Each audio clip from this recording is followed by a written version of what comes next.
To achieve what we did in the time that we had, to be ahead of program, to be under budget, to have the quality that we have, wasn't just, a piece of design. The building represented a huge change. I think for a lot of the teachers coming into this building for the first time was probably maybe a shock. We've been working with the college probably for the last, I would say almost 10 years, trying to develop with a master plan.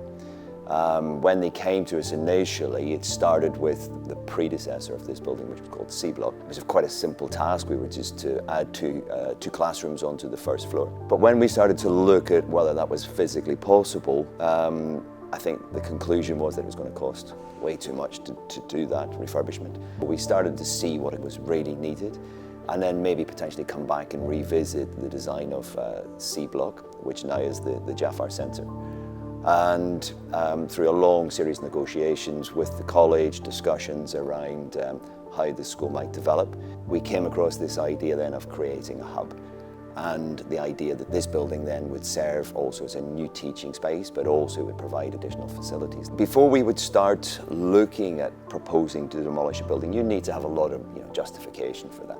You have to be really certain in a sense financially, but also environmentally, and practically. And as it worked out, we were able to demolish about 1,000 square meters, replace it with 5,000 square meters, but keep it within the available electrical load that we had for the old original buildings. But it aligned itself really well with the idea of creating a LEED Gold certified building, which we're now in the final process of hopefully getting awarded. We take our approach in sustainability from not looking at technology to always solve that problem. So carefully studying the light, looking at how that light can then have sensors and lux level sensors to make sure that no artificial light is then switched on unless absolutely necessary.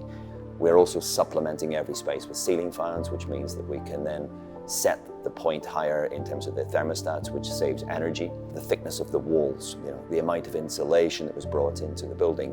So it was all part of a very, very carefully orchestrated and aligned strategy to make sure that we were going to be sustainable, that we were going to provide innovative spaces. And we could see this idea that the students really wanted to embrace sustainability. We introduced the idea of biophilia to them, which they've now really started to embrace. A lot of classrooms face out onto the landscape, but it's very unusual to find such a large amount of the interior space given over to internal planting. What's unique in the Jafar Centre, as I said, is the entire ground floor is given over to collaboration. We've got an internal garden, a gazebo, we have green screens, we have an analogue library, we have seminar spaces, we have a cafe. It's quite a strange concoction. So it wasn't great big light bulb moments. It was through a lot of conversation with the college, a lot of conversation with the students and the parents, and as I said, hopefully we've created a chassis that will continue to evolve, hopefully for the next couple of decades. We have probably 3 times as much space as we had in the original library. That was born from discussions with the English department. You're surrounded by books in a really comfortable environment. And that comfort we wanted to bring into the design. It was unusual to take the art department and move them to the top floor of the teaching block. And it came with, some reservation at the beginning. But I think that when people could see the same vision that we had around the quality of light that we can achieve in this location, it would just make a much, much more exciting learning environment. And that's aligned with the overall direction that the school is taking. Then hopefully that means that teachers are more motivated, they're more creative, and that is passed on to the students to encourage them to do the same thing.